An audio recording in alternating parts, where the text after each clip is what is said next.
Hello again, everybody, and welcome into the Take the North podcast, along with Dan Wiederer of the Chicago Tribune. I am Mark Grote of Chicago Sports Radio 670. The Score, picking up the pieces, Dan, from the Bears' 20-19 loss to the Green Bay Packers on a blocked field goal at the very end of the game. The clock says 0, and here we are, Dan, doing it again. We're going to be playing cleanup, I feel like, all week here at Haugh Hall again. I had a meeting with the head honchos at Odyssey today asking about a possible name change of the podcast to Picking Up the Pieces. It might be a more relevant title to the podcast than Take the North, because the Bears are now 3 games out of third place in their own division. The taking of the North is not happening in 2024. We don't know when it's going to happen.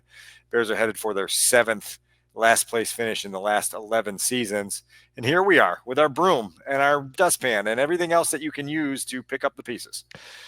Maybe we just add a question mark to Take the North instead. That would be my vote. Take the North? Because that covers us every single year we do this podcast. And never give it back?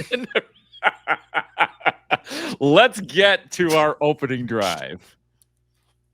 It's time for the opening drive.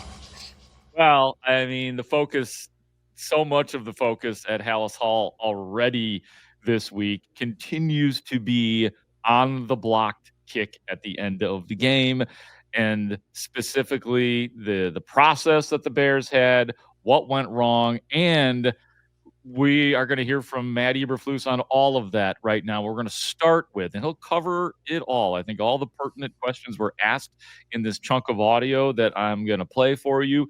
But first of all, Dan, I believe it was a question that you asked. It was in regards to risk versus reward, and Matt Eberflus, worried about the risk of running another play to alleviate some of the pressure on the kick and move it from a 46-yarder to something even more manageable, which sounds good to everybody.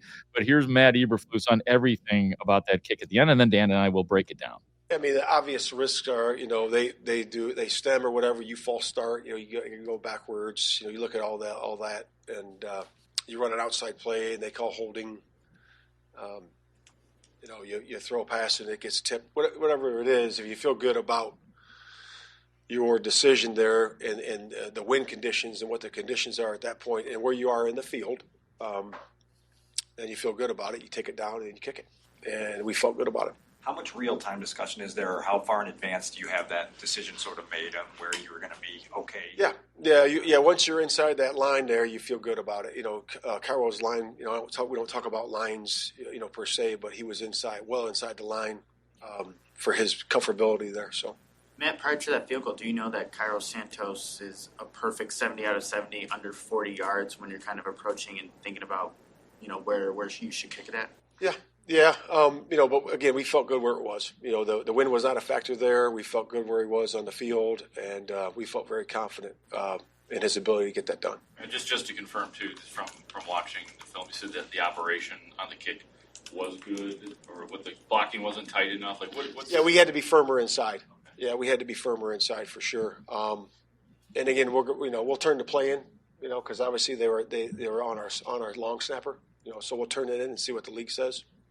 From there. But again, we just got to be firmer in the execution there. What did you see with the long snap specifically? On top? Yeah, we just saw him making direct contact with them right away, and we'll turn that in as well. Does the result change anything for you as far as going forward? Would you do the same thing again in a similar situation? Yeah, I mean, where the conditions were and where we were in the game, I would say, yeah, I would do the same. I mean, would you like to be closer? Yeah, sure. You'd like it to be at the 15-yard line, but it is where it is. And you could have done a bunch of different things there. You could have ran a pass. You could have ran a outside play. You could have ran another play that we punched it there, forward for 2 yards, from the 30 to the 28. So again, if that thing breaks for a couple more yards, it's definitely a positive. But that's where it is. That's where it is. And just Whoops. to review really quick, Dan, the Matt Eberflus's rationale yesterday was that they were going to stack the box. So it was his belief they weren't going to go anywhere in terms of a run play, if that's what they indeed ran. The wind was at their back. So that was some of the rationale. But Dan, you sounded like you were ready to rock. What's up?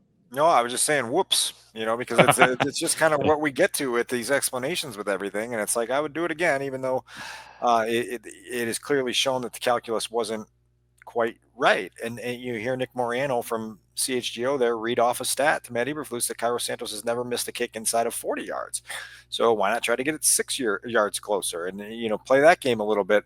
For me, there were shades of the 2013 game in the Metrodome where Mark Trestman chose to kick on second down. We mentioned that after the game on Sunday, when you had all the momentum going in your favor. The three previous plays had given you this energy and this forward momentum that you could have continued down that path.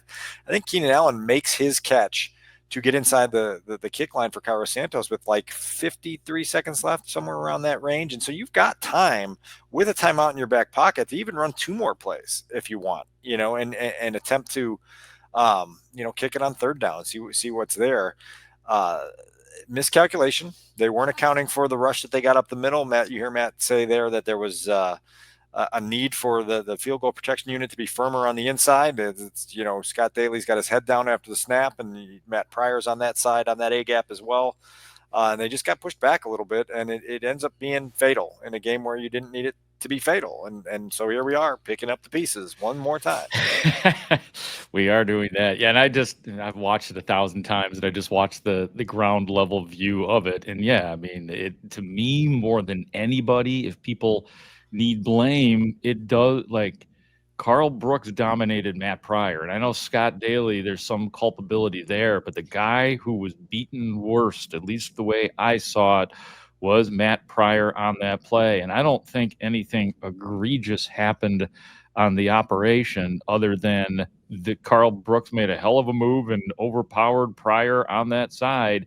And that's what you get there. I will also say, man, like, Cairo Santos, he is here to make kicks like that. Like, as far as running the extra play, like, he should be in this NFL. Kickers are expected to make 47-yard field goals, and if you're not capable of making a 47-yard field goal on this team, you're not going to be in the NFL for much longer. So I'm a little conflicted in that regard too. Like, I feel like I'm less enraged than most people on Flus not running the extra play. I mean, you just know, like, freaky things could have happened too. Like, if we're just going to talk about the Bearsing things, if something freaky would have happened, if they would have run a play, they would have fumbled and they would have scooped and scored or something like the Packers would have. So right, but this is where I get into this whole concept of fear-based coaching, and that felt like fear-based coaching here, because I looked it up on Monday morning, and the Bears have run 644 offensive plays this season. They have lost 2 fumbles.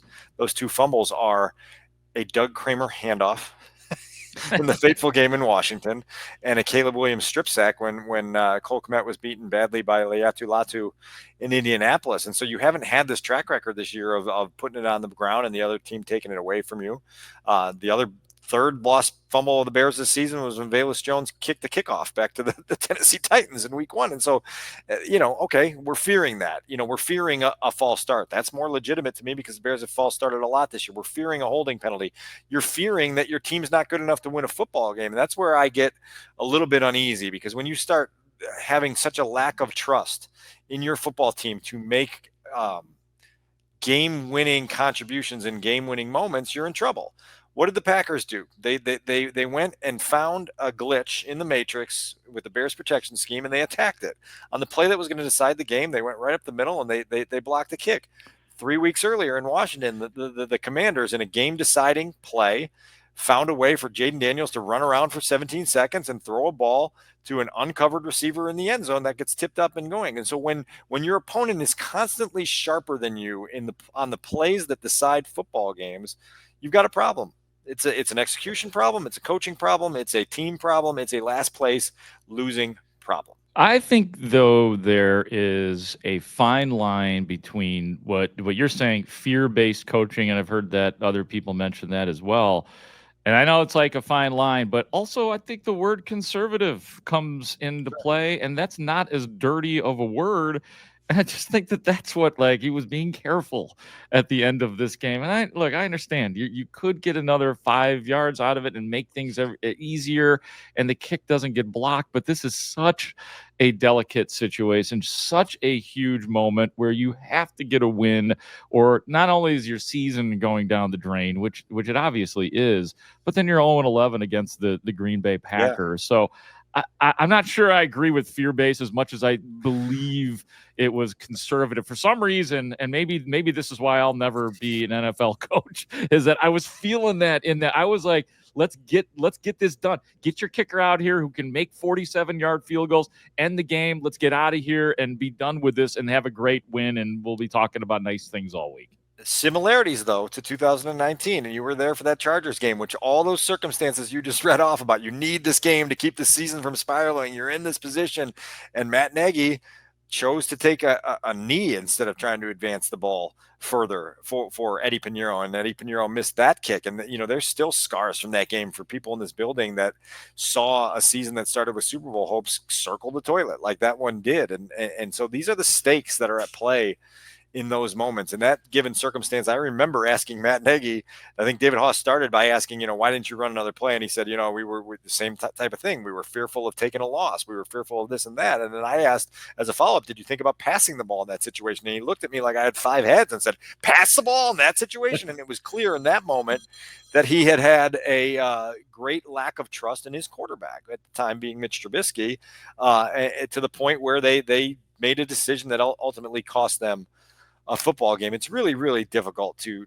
kind of swallow these losses. And I know you've felt it the last couple of days, the locker room Sunday, the press conferences on Monday, where players are feeling the toll of this kind of stuff, right? Like, these are 2 losses that in the last 4 games that have been final play losses those leave a mark, and it's clear that those have left a mark on this team right now. Yeah, they crush your soul. And there was, so far this week, there's been a decent amount since the loss, and then on Monday, lots of questions about I asked Flus the question of, I understand you're looking forward, 24-hour rule, all that crap, but this is extraordinary circumstances when you lose like that. For example, yesterday, we played it the other day, Montez Sweat, just as, I was there with a few other people around his locker, as dejected as I've ever heard him. Long pauses, just kind of throwing his arms up. Jalen Johnson calling it comical. The latest guy to get in on it here, or at least to attempt to answer for guys like Montez Sweat and Jalen Johnson in a dejected locker room. Let's listen to what Kevin Byard had to say about it. As usual, one of the captains front and center for the Bears. I think that, when, you're asking guys questions right after, another loss, division opponent, you're going to feel defeated. We were defeated, we lost. So, it's definitely emotions tied into it. We're all trying to find answers and trying to find a way to get a win. And when you battle the way we battled on Sunday and you don't come out with a victory, it's tough, But I was just talking to Tez in the locker room. He's not defeated. I think he's more motivated to try to figure out ways to make impact plays. Same here, I think we're all trying to do more and, really do more and say less, honestly. Dan, my question to you is, do the Bears recover from this, from all of this going into next week, or do we have our answer? In what way? Like, I guess what's the scale of recovery? That's a great question. I would say that, starting with Minnesota, the scale of recovery is, I guess, how many more games are they going to win this year? Exactly. Then the answer is no, because I don't see a path to like even 7 wins, right? Like at this stage, with the way they're playing, with the way the schedule sets up. You're about to go play the Vikings and the Lions in a span of 5 days. You are so desperate for a win, and I think if you were trying to ask the odds makers what's most likely, the odds are that the Bears are going to lose both those games. I think they may be favored this week against Minnesota, and then they'll be underdogs going on the road to play a football team that may be the best in the NFL right now, in the Lions. And so you're talking about this thing potentially within the span of the next 10 days getting to be a 6-game losing streak with a mini bye coming, recovery. This was supposed to be a season that again, 23 days ago or whatever it was, when we're standing in Washington and there's 8 ticks on that clock. And if I were to ask you in that moment before Jaden Daniels took that last snap, hey, when will the Bears get their 5th win? You would have said in about 30 seconds. And instead, we might be talking about 30 some days before they get that 5th win that was right there in grasp for them. This stuff takes its toll, man. And I get what those guys are saying in the locker room. I get how strong-willed and united they are and how they're going to get there. But you're talking about a football team that I think the last look, they got like a 1% chance of making the playoffs right now with 7 games to go in their season. So you find your inner motivation and figure out a way to climb that steep mountain, however you need to see fit. And yeah, I'll turn it back over to you, but I do want to get back to one thing about the field goal before we Sure. get too far away from that, because there's something we're talking about.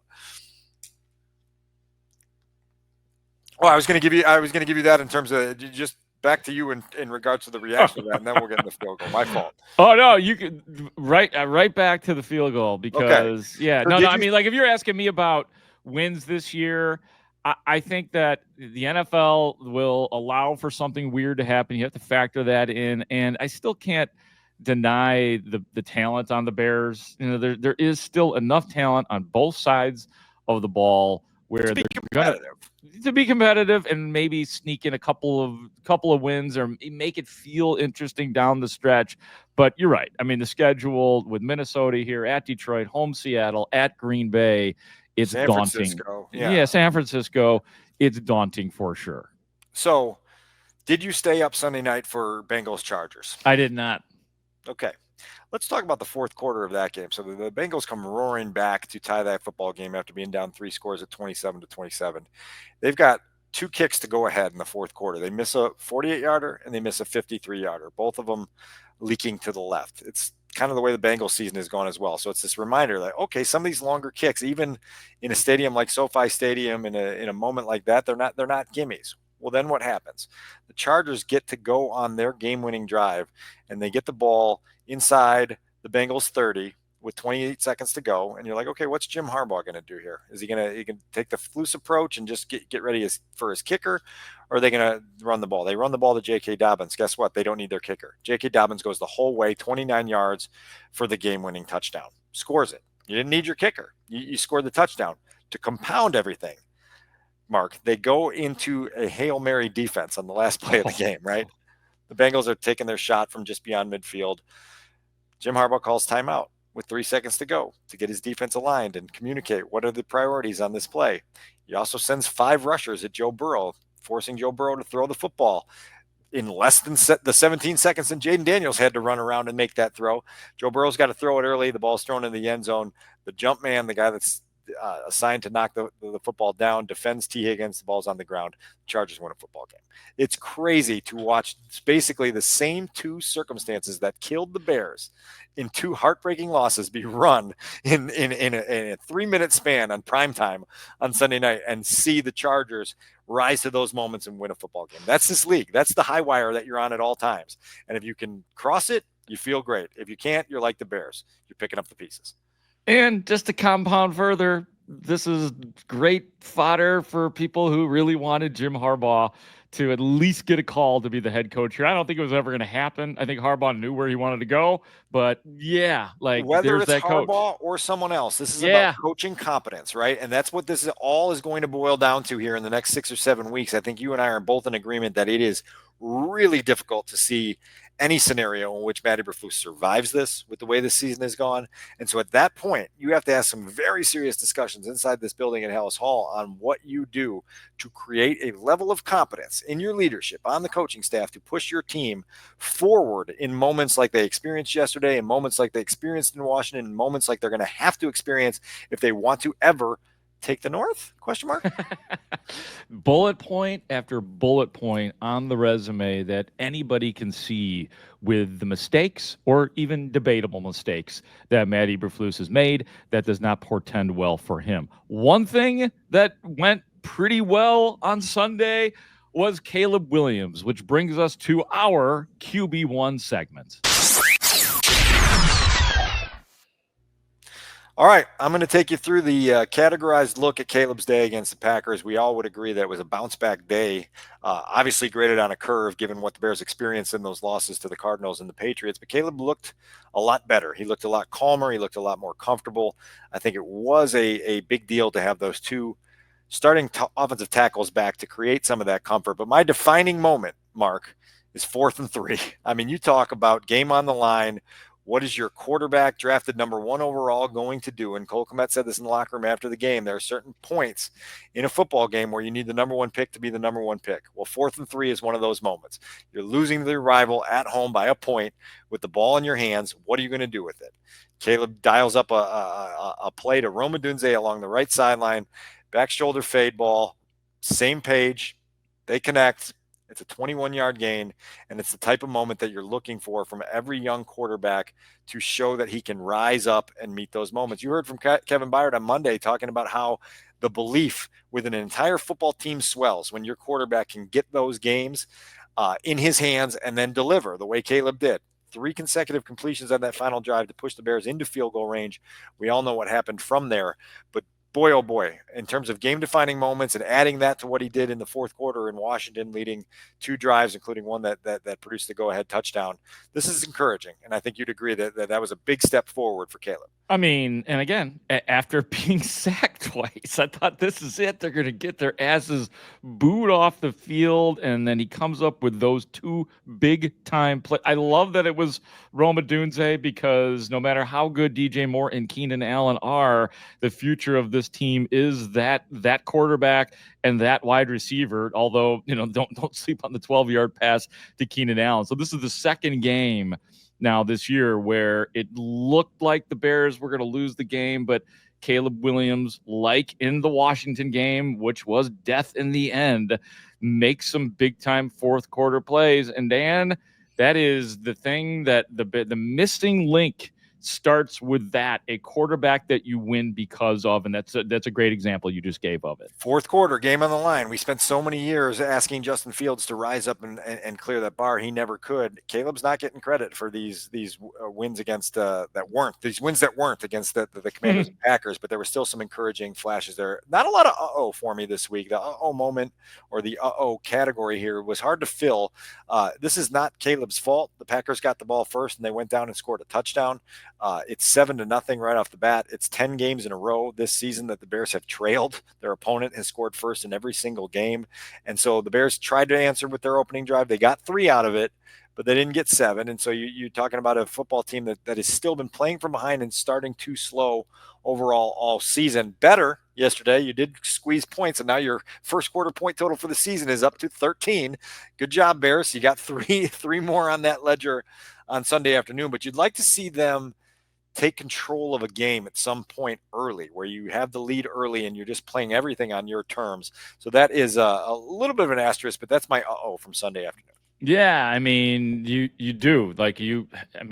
Thomas Brown out here, you're organized, you're working on these plays all week long, and for whatever reason, they just get dented early on and then get their acts together as the game goes on. I don't know if there's a simple answer to it because we've been trying to figure it out and asking players in the locker room and at the lectern all season long, why are you guys not quite ready to play? But it got closer this week anyway. No question. And so baby steps, right? We're going to baby step this as best as we can. On the bright side is the 71 rushing yards that Caleb Williams, was it 71 or 70? I think it's 70, 9 for 70.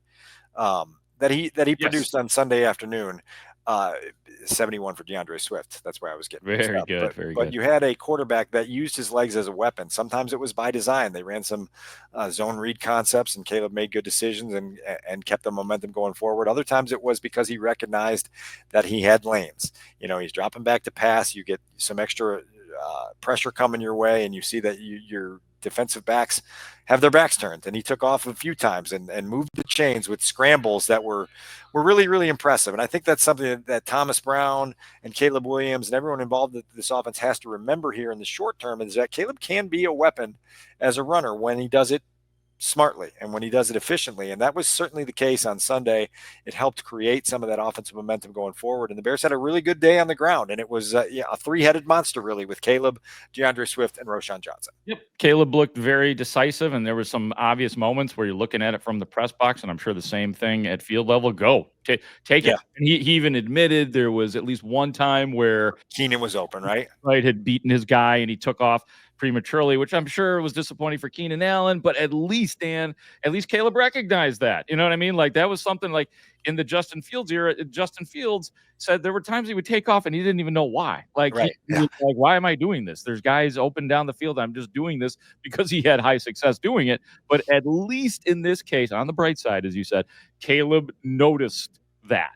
And what that does is it creates a strain on a defense. Right now, they've got to be a little bit more controlled with their rush. And that allows you to be more comfortable when you do drop back to pass. And so hopefully he can continue to build on that.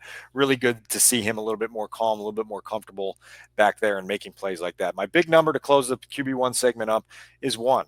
It's the number of interceptions Caleb Williams has thrown in the last 7+ games. This goes back to Indianapolis. And since that interception in Indianapolis that he threw in the second half, he has gone 227 passing attempts with only 1 pick. And that 1 pick was the one in London that we know was underthrown and a pretty poor throw. But you've got a quarterback who has taken coaching in his rookie season. We can have the debate on whether it's good coaching or not, on whether he's becoming overly conservative or not. But ball security has been a priority here, and Caleb has mastered that here over the last 7+ games with only 1 interception thrown. You want to see him start to get more explosive plays to go along with the lack of turnovers. That will be when the offense really starts to hum. But I think you can circle that as a positive, that as a rookie, his ball security has been pretty solid. Great stuff. Yeah. And look, I mean, people are hearing a lot more people jumping on that bandwagon of just let it fly, man. Don't worry about throwing interceptions. I can guarantee you if he was throwing 2 picks a game or 1 bad pick a game, he would just be getting raked over the coals. He'd be getting eviscerated. He'd be like, it's the same old stuff. Can't read a defense. He's throwing it in. Like, so I think people need to be a little more careful when they talk about, like, just let it fly. This is something that should be applauded, and I'm glad that you brought that up. Let me play one piece of sound here from Matt Eberflus on the Thomas Brown effect of this game, and he starts with the way he was using DJ Moore. Yeah, it was good. DJ is obviously really good run after catch. So the more times you can get him, and he does a lot of things well, but that's one thing he does well. He's like a running back with the ball in his hand. So got great contact balance. You saw that on those screen passes, and I showed those in the team room today.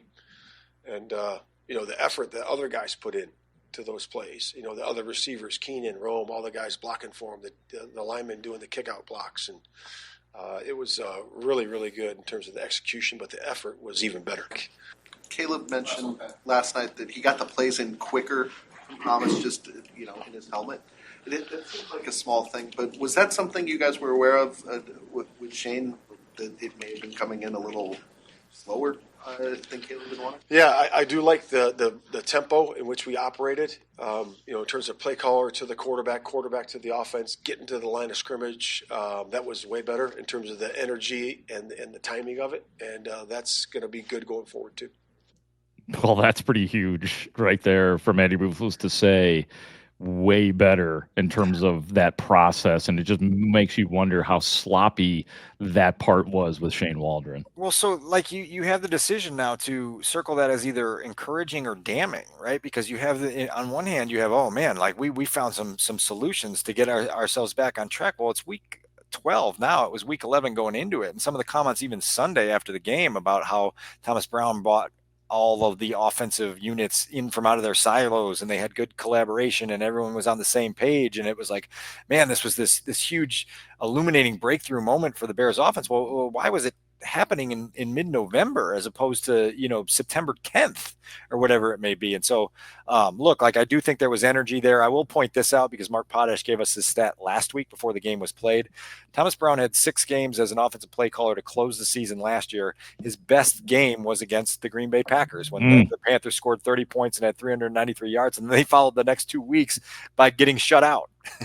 And so this is a 1-game sample size. It's a flash that makes you feel good, but we need to see 2, 3, 4, 5, 6 weeks of this before we draw any sort of big picture conclusions. Because remember, we left London talking about how the Bears had scored 5 touchdowns in back-to-back games for the first time in the Super Bowl era, and it was like, hey, where do we send the flowers for Shane Waldron? And here we are several weeks later, and Shane Waldron's flowers are for the funeral that's being held for his time at Haugh Hall. Oh, 100%. Like, yeah, I mean, it was kind of predictable that the offense would look better and the operation would be sharper, just because that's the way it goes. And all Thomas Brown had to do for this first game, to your point, Dan, is clear be low different. Yeah. Clear low bar, be different. Do things, the things that the players complained about, of which we don't know everything.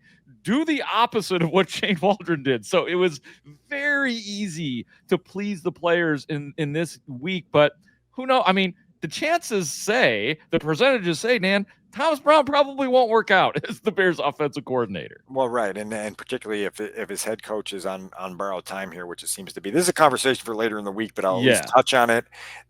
We talked going into the Cardinals week about Budda Baker and some of the orthodox things that the Cardinals defense does to young quarterbacks. Well, Brian Flores is going to give you looks that are going to make your head spin. And if you're Caleb Williams facing that for the first time, trying to figure out where the pressure is coming from, when the pressure is coming, trying to diagnose it all, trying to react after you have the ball in your hand post snap, good luck. And so this is a huge, huge challenge. If the Bears can look, the Vikings defense isn't like a world beater by any means, but the things that they do to test a young quarterback are going to be very challenging. And so the Bears better be ready to, as we talked about last week, master the game plan and trying to slow down some of that rush that the Vikings bring. And remember that you were here last year.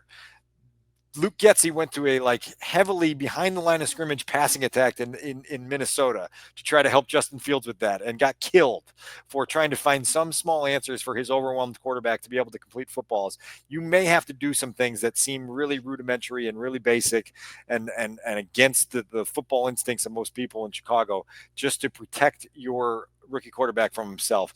But again, we can get into that later in the week after we've talked to more people inside the building here. We definitely will. For now, let's get to our 2-minute drill.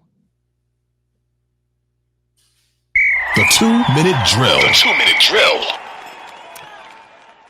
Couple of injury things here, Dan. Ryan Bates in concussion protocol. Elijah Hicks rolled his ankle. We were told that Tevin Jenkins has a chance to, quote, probably or potentially get back in there next week. So that's a good thing. And I thought there's some interesting stuff here from Kevin Byard on Jaquan Brisker, because I was hearing some things yesterday that Jaquan Brisker really wanted to play, and they might have been considering clearing him to play, and then they decided not to, and in fact put him on injured reserve. So I don't know if somebody thought better, a family member, perhaps the coach, somebody who's really looking out for Jaquan Brisker, who was obviously anxious to play, but that was kind of floating around a little bit. Let's hear from Kevin Byard on his thoughts on Brisker. I'll also need a ruling at the end of this Byard cut on how I did recovering from a bad question that I started to ask. so I'm going to need you and Studs to tell me, did I recover okay or no? But within that, I just thought that this is very interesting from Kevin Byard on Brisker, who, again, didn't play because of concussion. Here it is. Yeah, I mean, I've been talking to him pretty much every day. Whether he's at the house, I'm on the phone, but see him in the locker room all the time. It's just a tough situation within, obviously before he was hurt, he was playing lights out, and to go down with a concussion and to be out for so long, it's tough. I've never had a concussion since I've been in the league, or especially, ones that he's had. So it's very hard. Like, I don't, it's almost like I don't really know what he's going through. I'm saying? Obviously talking to him, he telling me about his symptoms and things like that. It's just tough for him because I know he wants to be out there helping the team. When he was able to be in meetings, he was trying to be in meetings, trying to be helpful and things like that. So it's just a tough situation overall. Just kind of feel for him in this situation because I know how much he wants to be out there to help the team. I know, obviously, you don't have any say in the matter. It's a touchy subject, but do you think he plays again this year? That ain't nothing to me. I don't know why you asked that if you knew I ain't had nothing to do with it. You know what I mean? Yeah, I don't. I should put it as, from talking to him, does he sound like a guy who is determined to and thinks he's going to play again? How about that? Well, I know he wanted to play this week. I mean, me talking to him in the locker room, like he's always, I'm getting better. Try to be out here next week, boom, boom. And, I guess whatever the protocol stuff is like, I don't know. I've never been in protocol, so I don't know. I just been explaining a little bit. It's like a step process. If you miss one step, you got to start all the way back over. But I know he's determined he wants to play. Like I talked to him before he put him on IR. I talked to him after he put him on IR. He's working to get back. That's all I know. He's working to get back for sure. Dan, your reaction to all of it? First and foremost, I believe you recovered very well from that question. I think KB's a good sport about those types of things. Thank God it was him. I appreciated that he laughed back as he was giving you a little grief there in the moment. Ryan Poles had said on the pregame show before Sunday's game that one of the reasons that they are being cautious with Jaquan Brisker is because he's missed a lot of football here and hasn't really been able to do a lot to stay in football shape over the last month plus. And so that was part of their calculus in putting him on injured reserve. But it is a very sensitive, delicate matter. And everybody that has been trying to deal with it is, kind of walking that slippery slope of trying to figure out what's right and what makes the most sense. This is a decision that kind of takes it out of the player's hands at that point. You're on injured reserve, and that's a minimum of 4 weeks. And then you just got to weigh things where they will be when we get to December, right? To see where Jaquan Brisker's at that time. But I think you did a nice job recovering with that question. Look, like I told Caleb Williams in the postgame Sunday, you walk out of here a loser. And he said, not a loser. And I didn't have a chance to recover and correct myself in that moment. He was a loser of the football game, and I didn't intend to say, hey, because your kicker missed a kick, you're now a loser, and you should be shunned. The irony is I set up my preamble there. Sometimes we set up a preamble, like a little reporter trick is you try to get some of that stuff out of the way because I didn't want him to just answer it by saying, it's out of my hands, Okay. So I answer, I understand it's out of your hands. I understand all of this. So give me a different answer, but it backfired on me just a little bit. But in the bigger picture of things, I'm glad they put Jaquan Brisker on injured reserve. I'm glad that they're being, if it is an abundance of caution, I'm glad that they're doing this for him because he's a 20-something kid who is a really good football player who, if left to his own devices, is going to tell everybody he's fine and he's good to go and he's going to play. Yeah. And man, it's a tough situation. And so hopefully everything works out long-term in that regard. Dan, what else you got in the 2-minute drill here? What am I leaving out? I got two quick things for you. The first one would be a trivia question. And I want you to pause and think about it when I ask this because I want our audience at home to be able to play for about 10 or 12 seconds. But I asked this question in the media room today. You were not listening at the time. You were so focused that you didn't hear it. Who is the last Chicago Bears player to score a touchdown in a win over the Green Bay Packers? Tariq Cohen. That answer was given, and that answer is wrong. Okay. 2018. I know it's 2018. I was there. I was on the sideline. I should know this kind. I know Jordan Howard plunged up the middle for like a 15-yard touchdown run. Jordan Howard? God. Stud, you got a guess on this? Are you listening enough to take a guess at this? So I actually saw your tweet about this, Dan, so I don't think it's fair. Don't guess. You're not fair. Don't guess. Let me keep guessing here. Okay. Anthony Miller. No, not Anthony Miller. I think I know. Was he the U tight end by any chance? You're in there. Tight end because Trey Burton. Honestly. I did not know that he scored the last touchdown of that. I guess the most recent relative to this, but Trey Burton did score a touchdown in that game, as I recall. Trey Burton. That's where we got to go back to for the last time that the Bears scored a touchdown in a win over the Packers. Trey Burton. So that's unbelievable. Have fun with that trivia question. My other thing comes right back to what we were talking about, and it's back and forth between media and the players. And so, look, like we've been on a stretch here now where it's been 4 straight weeks of just heartbreaking losses, and every once in a while you're like, I can't just bombard these guys with the negativity and the depression and the dejection that everyone's feeling right now. And so Braxton Jones came to the lectern on Monday, and we decided to butter him up with an early question about the block he had on DeAndre Swift's touchdown run. That's fair game. That's what you want to do in these situations. Get them loosened up, get them relaxed. Yeah. But we got to about the 7th or 8th question to Braxton Jones about that one block and that one touchdown run. And I was thinking, man, we're taking this a little bit too far. I said to Colleen Kane, my colleague at the Tribune, I said, we were right at that threshold where you were going to have to write like 3,000 words this week on that block that Braxton Jones had just to justify all the questions that were asked inside the media room, just to lighten the mood a little bit. But we did follow up by, by the way, Braxton, what happened on that bull rush that Rashawn Gary hit you with that led to the 8-yard sack of Caleb Williams. So Braxton was a good sport, but I think we did a good job and then overdid it a little bit there. Here's why that's good, though, Dan. Here's why it's good. It's a make good, because usually when we're talking to offensive linemen, 3/4 of the questions are about the quarterback, usually. No matter who the quarterback has been, whether it was Mitch or Justin or now Caleb, it's usually about the quarterback and everybody else around there. And usually offensive linemen are very happy to talk about other people. It was nice that there was one solitary,